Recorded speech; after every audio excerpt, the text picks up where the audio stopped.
Assalamualaikum warahmatullahi wabarakatuh. Perkenalkan, nama saya Lulu Mamluah. Di sini saya dan teman-teman saya akan men-sharing tentang sebuah buku yang kami baca dengan judul Berani Mimpi, Berani Aksi, yang diciptakan oleh Idham Padmaya Mahatma dan kawan-kawan.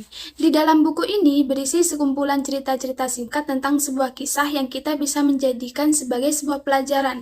Salah satu kisah tersebut yang berjudul Hitam Merah Hidup. Di dalam kisah tersebut menceritakan tentang sebuah cerita yang intinya terdapat seorang anak laki-laki yang ditinggal oleh ayahnya ketika berusia belasan tahun. Kemudian anak tersebut memiliki pemikiran bahwa dia harus tetap bertahan hidup walaupun tanpa ada ayahnya. Hingga akhirnya mulai saat ia SMP membantu ibunya berjualan sampai ia bisa keterima kuliah di ITB melalui jalur undangan. Hal itu sangatlah tidak mudah untuk ia lalui dengan berbagai rintangan yang ia berhasil lewati. Nah, dari kisah singkat itu, saya mengambil pelajaran bahwa di dalam dunia ini tidak ada yang tidak mungkin. Semua pasti bisa kita lalui asal ada tekad yang kuat untuk kita bisa meraihnya. Yang kedua, yaitu bermimpilah. Karena mimpi itu yang justru akan membawa kita untuk mencapainya.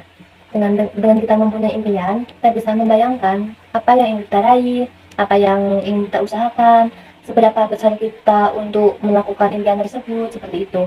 Nah, salah satu kisahnya tuh dari Buyung Wahyu Suseno. Dia hidup dengan keluarga yang sederhana. Sejak SD sampai kuliah, dia tuh selalu punya mimpi. Nah, mimpinya tuh harus terwujud dengan cara kerja keras, terus mengorbankan bermainnya, terus selalu konsisten untuk bertahan seperti itu, sehingga dia selalu bisa menggapai impian tersebut. Nah, salah satu impiannya tuh dia SMA, dia punya mimpi untuk masuk di salah satu perguruan tinggi di Bandung, yaitu di ITB. Dia ingin masuk melalui SNMPTN. Nah, setelah itu dia ingin daftar lagi beasiswa di kampus tersebut. Nah, dengan kerja kerasnya, dia itu masuk dan dapat beasiswa yang dia impikan. Nah, seperti itu. Nah, dalam kisah tersebut, mengapa kita punya mimpi? Mengapa kita harus punya mimpi?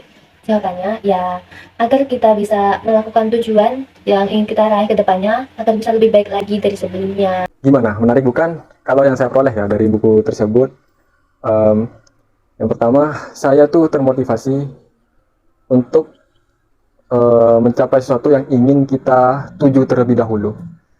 Terus yang kedua, secara tidak langsung yang saya peroleh dari bacaan buku tersebut, saya tuh punya gambaran apa saja langkah-langkah yang harus kita lakukan. Dan yang pasti semuanya itu harus dilakukan dengan usaha dan doa. Hanya itu yang dapat saya sampaikan. Mohon maaf kurang lebihnya. Wassalamualaikum warahmatullahi wabarakatuh.